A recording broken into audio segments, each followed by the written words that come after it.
Bonjour à tous, c'est Divine, je vous retrouve aujourd'hui pour une nouvelle vidéo. Nous sommes le vendredi 29 juillet et c'est donc officiellement le 5e jour du challenge. Hier soir, après vous avoir quitté, j'ai donc pu continuer un petit peu ma lecture. Et concrètement, là, on est vraiment dans la guerre et on a vraiment des scènes assez horribles.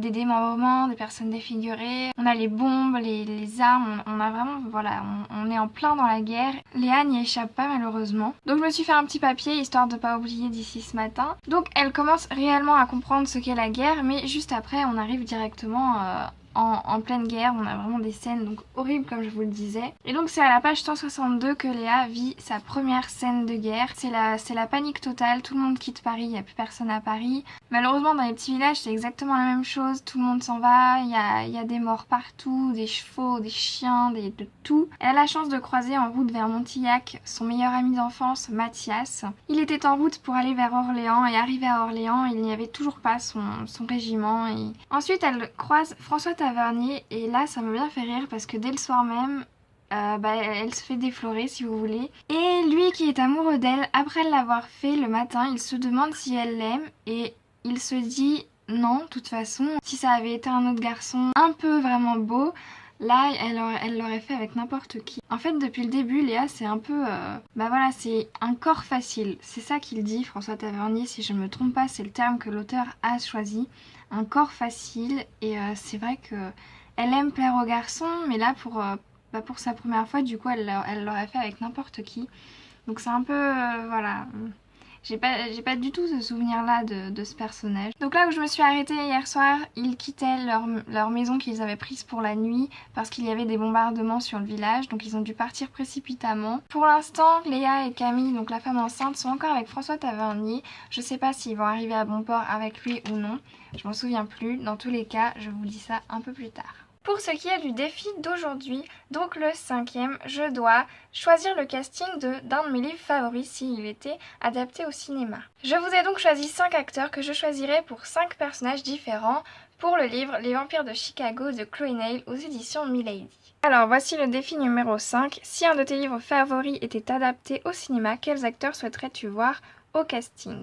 Alors pour le premier acteur que je vous choisirais, ce serait donc Chris Hemsworth dans le rôle de Ethan Sullivan, le grand maître, le vampire qui transforme Mary. Pour le second acteur, je choisirais Daniel Radcliffe dans le rôle du loup-garou Jeff. Le seul hic, c'est qu'il a les yeux très bleus et il faudrait qu'il ait les yeux marrons si je me souviens bien. Je passe donc ensuite à la meilleure amie de Mary, Mallory. Je choisirais Demi Lovato et j'ai fait exprès de choisir cette photo parce qu'il me semble qu'à un moment Mallory, elle a les cheveux bleus et les cheveux un peu courts. Et en plus cette photo va très bien avec son personnage puisque finalement son personnage est un peu rigolo et du coup je me dis avec cette photo ça allait parfaitement avec la personne. Ensuite, j'ai eu un choix très difficile à faire pour ce qui est du personnage de Mary. J'ai vraiment eu du mal à trouver. Du coup, finalement, je me suis rabattue sur Nina Dobrev, l'actrice de Vampire Diaries. Je me dis, elle a le corps parfait pour faire ça, donc pour faire la combattante, tout ça. Elle a les cheveux parfaits, elle a les yeux parfaits. Il me semble qu'elle a les yeux marrons, oui. Et le seul hic, c'est qu'il faudrait qu'elle ait la peau un peu plus blanche. Mais franchement, s'il y a que ça, c'est franchement pas un problème. Du coup, je vous ai pris une photo d'elle en maillot de bain. On voit qu'elle est faite parfaitement pour ce rôle. Elle a l'air grande, elle est mince, mais sans être maigre.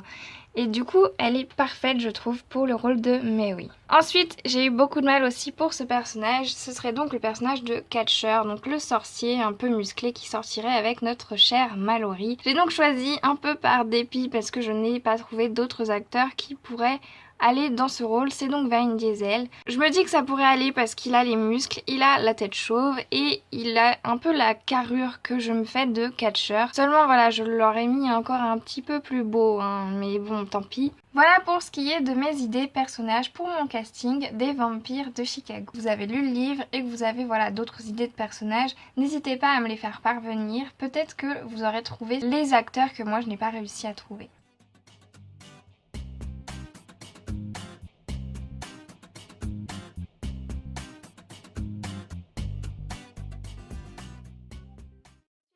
Au 18e chapitre, je compte bien le terminer aujourd'hui, ce soir au plus tard. Dans tous les cas, j'avance très bien dans ma lecture. Nous sommes toujours autant dans la guerre, il y a vraiment des tas de choses qui se passent. Léa est bel et bien arrivée à Montillac avec beaucoup de péripéties. Camille a pu accoucher à Montillac et d'ailleurs, Montillac malheureusement est occupé par les Allemands. On voit vraiment la guerre de loin au moment où j'en suis, on voit la guerre par les yeux de Laurent qui envoie des lettres à sa femme Camille. Alors qu'il y a quelques chapitres en arrière, Léa était complètement dans la guerre, elle voyait de ses propres yeux ce qui se passait, elle a d'ailleurs même tué un homme. Donc c'est totalement différent quand c'est quelqu'un d'autre qui en parle et quand c'est vraiment Léa qui voit les choses. Pour l'instant les choses avancent bien dans ma lecture, je suis toujours autant dedans. J'aime beaucoup la façon d'écrire de l'auteur, j'aime beaucoup ce genre de livre sur la guerre et c'est d'ailleurs des périodes que j'affectionne tout particulièrement, c'est d'ailleurs ce que j'aimais le plus apprendre dans les cours d'histoire. J'en suis à la page 259 et on commence à voir que Léa prend un peu de maturité étant donné qu'elle s'occupe du jardin et elle travaille énormément afin de nourrir toute sa famille.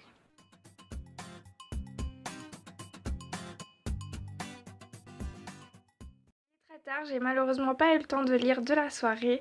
Du coup, je vous retrouve demain en espérant finir ma lecture. Je vous souhaite donc encore une fois de très belles lectures et de très bonnes découvertes et vous dis à demain.